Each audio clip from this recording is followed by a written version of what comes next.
कभी कभी परमेश्वर का वचन पढ़ते पढ़ते कई रोचक बातें हमारे सामने आ जाती हैं जिन पर कई बार हमने ध्यान नहीं दिया।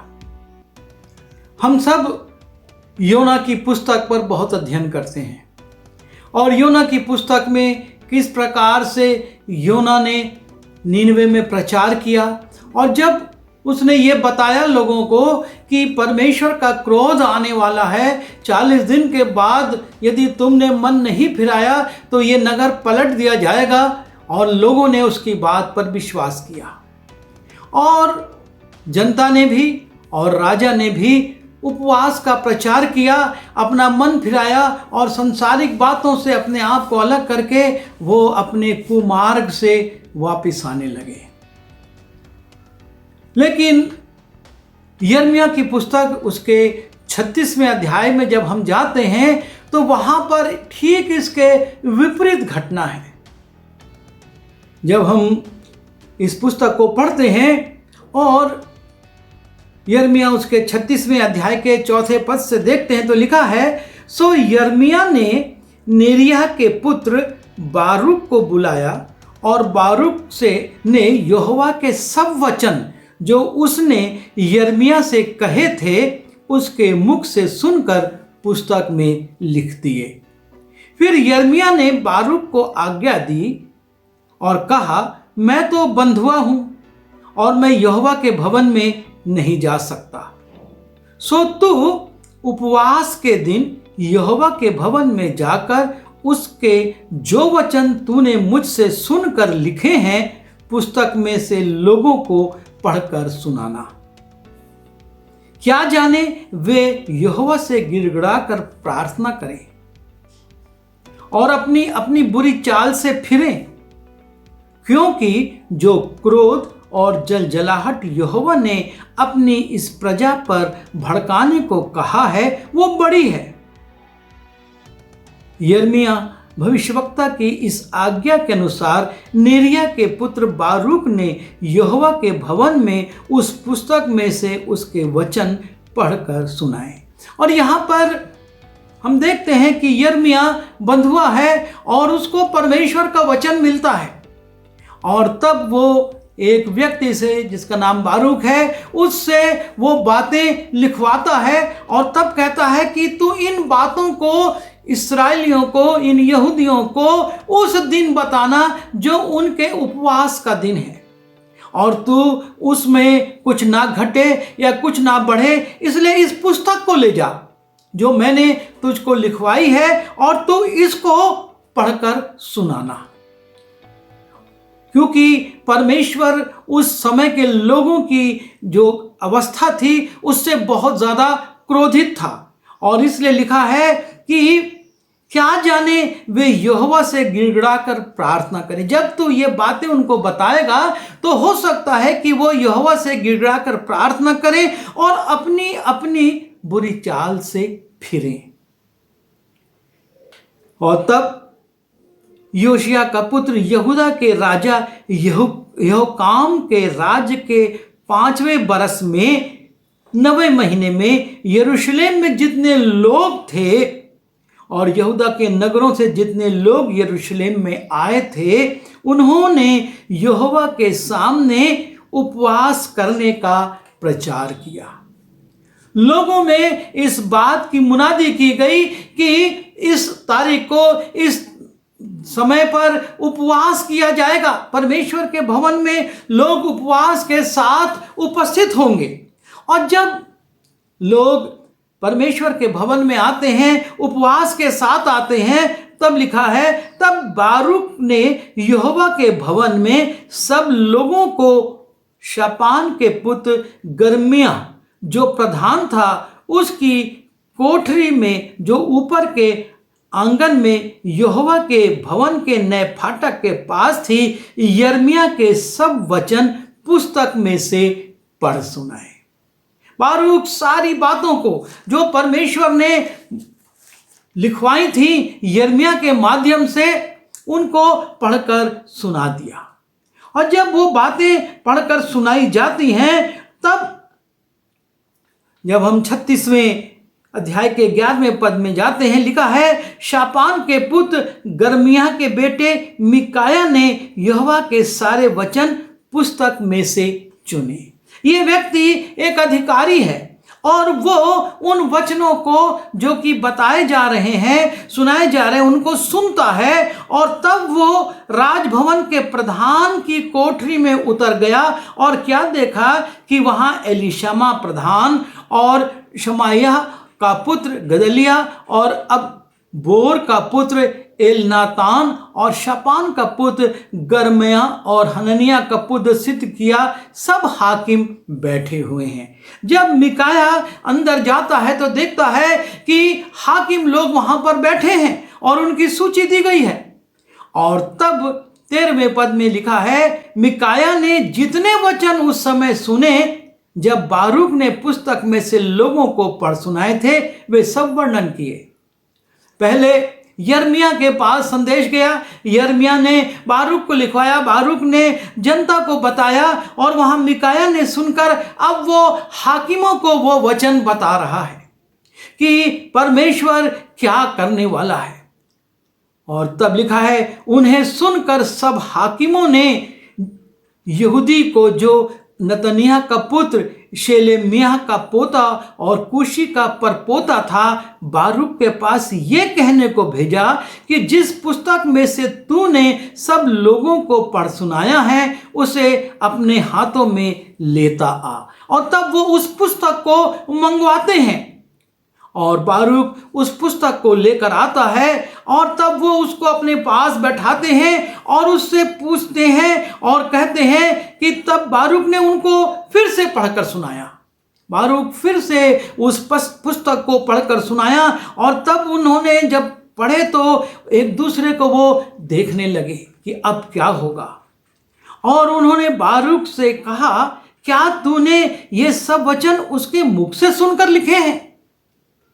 वो भयभीत हो गए और वो सोचने लगे कि ये वास्तव में यिर्मयाह ने लिखवाए हैं या बारूक ने अपने मन से लिख दिए। और बारूक ने उनसे कहा, वह ये सब वचन अपने मुख से मुझे सुनाता गया और मैंने पुस्तक में स्याही से लिख लिया। जब हाकिमों ने इस बात को कंफर्म कर लिया, उस बात को जांच लिया कि ये यिर्मयाह के द्वारा ही लिखवाया गया है, तब वो उनको कहते हैं बारूक से कि जब तक ये बातें हम आगे ना कर लें, तुम और यिर्मयाह छिपे रहना। और इस पुस्तक को वो ठीक से कोठरी में रखवा देते हैं। और तब ये हाकिम उस बातों को लेकर राजा के पास जाते हैं और राजा को बताते हैं। लिखा है, तब राजा ने यहूदी को पुस्तक ले आने के लिए भेजा। उसने उसे एलीशामा प्रधान की कोठरी में से लेकर राजा को और जो हाकिम राजा के आसपास खड़े थे उनको भी पढ़ सुनाया। राजा शीतकाल के भवन में बैठा हुआ था क्योंकि 9वां महीना था और उसके सामने अंगीठी जल रही थी। जब यहूदी 3-4 पृष्ठ पढ़ चुका तब उसने उसे चाकू से काटा और जो आग अंगीठी में थी उसमें फेंक दिया। सो अंगीठी की आग में पूरी पुस्तक जलकर भस्म हो गई। मैं आपसे कह रहा था कि हम योना की पुस्तक को जब पढ़ते हैं, हम सुनते हैं कि योना प्रचार कर रहा है और लोगों ने प्रचार को सुना और अपना मन संसारिक बातों से फिराया और वो पश्चाताप करने लगे। लेकिन यहाँ पर उल्टी बात है। यहाँ पर जब यिर्मयाह ने परमेश्वर की ओर से वचन पाया और उसको बारूक को लिखवाया, क्योंकि उसको राजा ने बंदी बना दिया था और वो बंधा हुआ था, और इसलिए वो कहता है कि तू जा और उपवास के दिन, क्योंकि ये एक विशेष दिन था, ये उपवास करने का दिन था जिसमें कि लोग ये बात प्रकट करते थे कि हम परमेश्वर के साथ अपने संबंधों को बढ़ाना चाहते हैं, हम परमेश्वर की अधीनता में हम उसके नाम से उपवास कर रहे हैं। लेकिन जब इस पुस्तक को पढ़ाया जाता है, साधारण लोगों में से अधिकारी सुनते हैं। अधिकारी सुनने के बाद उस पुस्तक की प्रामाणिकता की जांच करते हैं और उसके बाद राजा के पास जाते हैं और उसको बताते हैं कि ऐसी ऐसी बात हुई है। और तब राजा कहता है उस पुस्तक को लाओ, और राजा उस पुस्तक को सुनता है और उसके बाद चाकू से काटकर आग में भस्म कर देता है। होना यह था कि राजा के जीवन में परिवर्तन होता और वो अपना मन फिराता, लेकिन हुआ ठीक उसके उल्टा, और उसने उस पुस्तक को ही जला दिया। उन सारी बातों को उसने नष्ट कर दिया। वो सोचता है कि यह पुस्तक जलाने से समस्या का समाधान होगा, और जब ये काम किया गया तो उसके लिए एक और बात लिखी गई है 24वें पद में, परंतु ना कोई डरा और ना किसी ने अपने कपड़े फाड़े, अर्थात ना तो राजा ने और ना उसके कर्मचारियों में से किसी ने ऐसा किया जिन्होंने वे सब वचन सुने थे। परमेश्वर का वचन सुना, आने वाले क्रोध के बारे में जाना, जिसके लिए यिर्मयाह कहता है क्या जाने ये लोग गिड़गिड़ाकर प्रार्थना करें और अपनी अपनी बुरी चाल से फिरें, लेकिन हो उल्टा रहा है। ना तो कोई ने अपने कपड़े फाड़े, जिस प्रकार से योना के युग में नीनवे के लोगों ने फाड़े थे और राजा ने अपने राजकीय वस्त्र हटा दिए और टाट ओढ़ लिया था, लेकिन यहाँ पर उस पुस्तक के वचनों को सुनने के बाद उसको जला दिया गया और कोई भी उससे भयभीत नहीं हुआ कि कितना बड़ा काम हो गया। परमेश्वर का वचन जला दिया गया। और जब हम इन दोनों स्थितियों को देखते हैं तो अपने जीवन में जांच करें। परमेश्वर का वचन आज भी उसी रीति से हमारे पास आ रहा है, लेकिन उस वचन के साथ हमारा क्या व्यवहार है। योना के समय में नीनवे लोगों का क्या व्यवहार था, और यिर्मयाह के समय में इन लोगों को जो परमेश्वर की प्रजा कहलाती थी और जो परमेश्वर की ओर से नियुक्त राजा कहलाते थे, वो किस प्रकार से परमेश्वर के वचन से व्यवहार कर रहे हैं कि उसको फाड़ रहे हैं, उसको काट रहे हैं और आग में जला रहे हैं। और तब लिखा है 27वें पद में, जब राजा ने उन वचनों की पुस्तक को जो बारूक ने यिर्मयाह के मुख से सुन कर लिखी थी जला दिया, तब यहोवा का ये वचन यिर्मयाह के पास पहुंचा। फिर एक और पुस्तक लेकर उसमें यहूदा के राजा यहोयाकीम की जलाई हुई पहली पुस्तक के सब वचन लिख दे। जो वचन जला दिया गया है, मैं तुझको फिर से आज्ञा देता हूं कि उन वचनों को फिर से लिख दे, क्योंकि परमेश्वर अपने वचन को अपने नाम से अधिक महत्व देता है। मूसा ने आज्ञा की 10 आज्ञाओं की पटिया को तोड़ दिया था, और तब परमेश्वर ने मूसा से कहा था, तू 2 पत्थर की पटिया फिर से बना और उनको मेरे पास ला और मैं उस पर लिखूंगा। और परमेश्वर ने उस पर अपनी उंगली से 10 आज्ञाओं को फिर लिखा, और मूसा उसको ले जाता है और उसको वाचा के संदूक में रख देता है। यहां पर परमेश्वर यिर्मयाह से फिर कहता है कि यहोयाकीम ने जो पुस्तक जला दी है, कोई बात नहीं, तू फिर से उन बातों को लिख और यहूदा के राजा यहोयाकीम के विषय में कह। अब परमेश्वर स्पष्ट रूप से यहोयाकीम और उसके आसपास के लोगों के लिए कह रहा है कि यहूदा के राजा यहोयाकीम के विषय में कहे कि यहोवा यूं कहता है, तूने उस पुस्तक को यह कहकर जला दिया कि तूने उसमें यह क्यों लिखा है कि बाबुल का राजा निश्चय आकर इस देश को नाश करेगा। क्योंकि जो परमेश्वर ने बातें कही थी उसमें यह बात भी थी कि बाबुल का राजा आएगा और वो इस देश को नाश करेगा, और यहोयाकीम इस बात को सहन नहीं कर पाता। वो सोचता ऐसा कैसे होगा कि मेरे देश में वो आकर मुझको नाश करेगा, और उसने उस पुस्तक को ही जला दिया। तब परमेश्वर कहता है, और उसमें ना तो मनुष्य को छोड़ेगा और ना पशु को।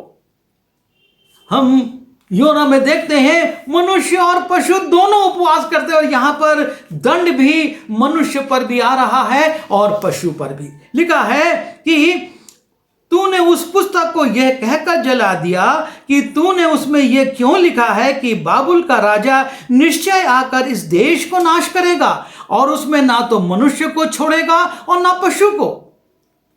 और तब परमेश्वर कहता है, इसलिए यहोवा यहूदा के राजा यहोयाकीम के विषय में यूं कहता है, उसका कोई दाऊद की गद्दी पर विराजमान ना होगा। अर्थात इस परिवार से अब कोई भी राजा नहीं बनेगा।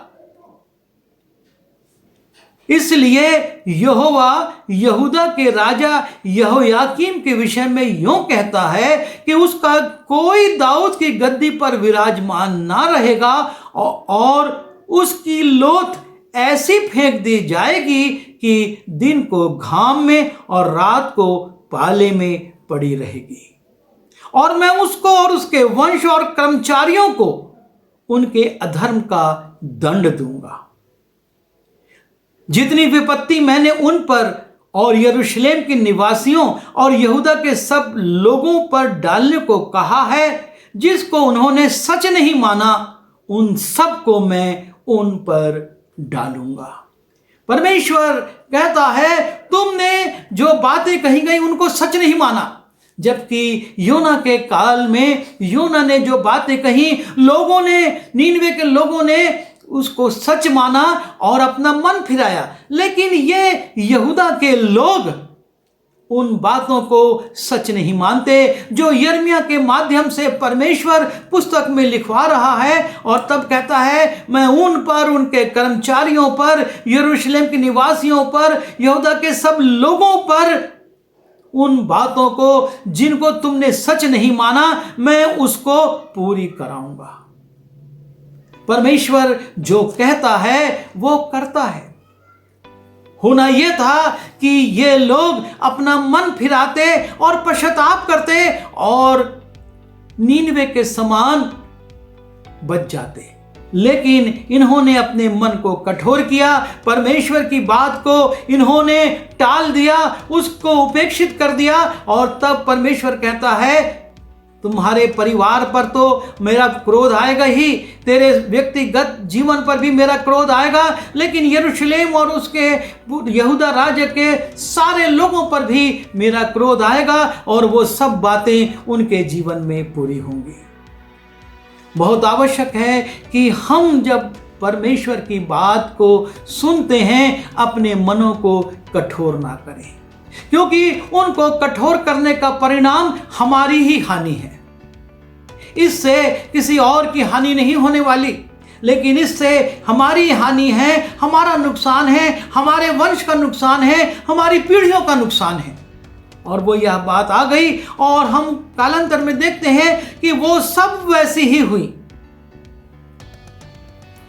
और साथ ही साथ जो पहली पुस्तक में लिखी गई थी, लिखा है कि यिर्मयाह के मुख से सुनकर उसमें लिख दिए, और उन वचनों में उनके समान और भी बहुत से बातें, बहुत से क्लेश बढ़ा दिए गए। हम परमेश्वर के क्रोध को हल्की बात ना समझें। उपवास के दिन यिर्मयाह कहता है, जाकर लोगों को ये बातें बताओ, शायद वो गिड़गिड़ाकर पलट जाएं। लेकिन वो उपवास तो करते थे, लेकिन परमेश्वर की बातों पर विश्वास नहीं करते थे। हम अपने उपवासी जीवन में विचार करें, हम उपवास तो करते हैं, पर क्या परमेश्वर के वचन के अनुसार चलते हैं, अपने जीवन में परिवर्तन लाते हैं, या वैसे ही कठोर हैं? प्रभु हमारी सहायता करे। आइए प्रार्थना करें। प्रभु जी, हम आपसे विनती करते हैं, जैसा हमने यिर्मयाह के दिनों में पढ़ा कि यहोयाकीम ने प्रभु तेरी बात को सुनकर उस पर विश्वास नहीं किया, लेकिन उसको ठुकरा दिया और बड़े अपमानजनक तरीके से उस पुस्तक को चाकू से काटकर आग में जला दिया। लेकिन उसके कारण वो विपत्तियां जो तूने ठहराई थी कम नहीं हुई, लेकिन और बढ़ गई। और ना सिर्फ उस परिवार पर, ना सिर्फ उस राजा पर, लेकिन उसकी प्रजा, उसके नगर पर और आसपास के क्षेत्र पर परमेश्वर का क्रोध आ गया।